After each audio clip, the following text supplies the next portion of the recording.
G'day, it's Nick here and welcome to Wicked Wildlife.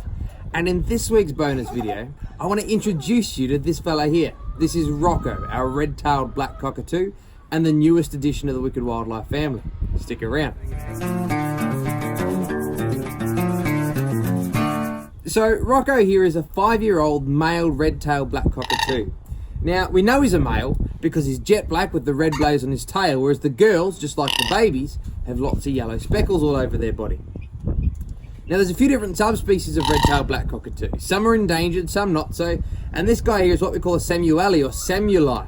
This subspecies is found over in Western Australia, in the wheat belt, and luckily these guys are doing okay.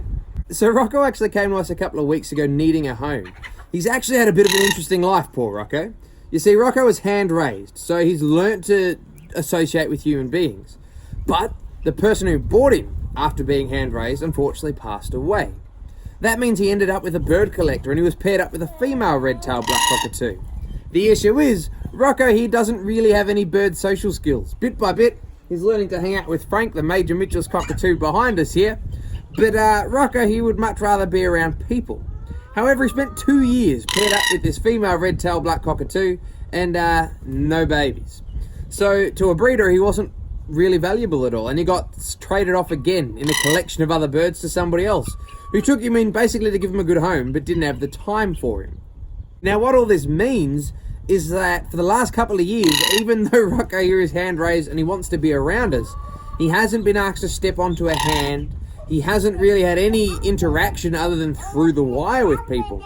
So Rocco's been here for a couple of weeks, and bit by bit, over the next couple of months, we're going to be working on stepping up and then introducing him to strangers, and hopefully eventually Rocco will be out meeting the public at our educational displays once we can get back out to everybody and teaching everybody about Red Tail Black Cockatoos. Now, I'm particularly excited to be able to teach people about Red Tail Black Cockatoos in our area, because here in southwest Victoria we have our own subspecies of Red Tail Black, and there's only 1,500 of them. They're critically endangered. Now, while we can't keep one of those, there's virtually none in captivity. It means we can still take Rocco once he's up and about to schools and teach people about the importance of leaving dead hollow trees for these guys to reproduce in, and not cutting down stringy barks and bull oaks, which is what our local species eats.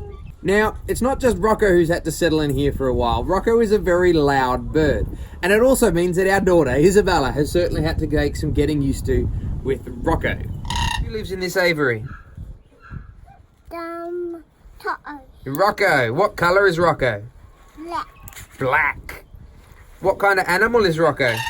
A bird. A bird? What noise does Rocco make? Black. Huh? Black. Squawk. Black. Can you squawk? A squawk. Squawk. Yeah. Can... I'm squawking now. You're squawking now. Yeah.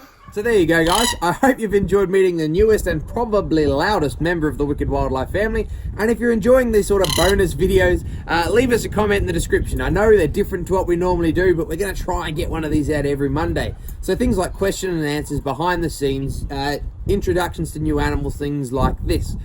Other than that, check on back on Wednesday because we've got another species spotlight like we do every week. But between now and then, be nice to wildlife. Have a good one and take care. Actually came to us. Now Rocco actually So Rocco, pardon? He squawks, doesn't he? So Rocco actually came.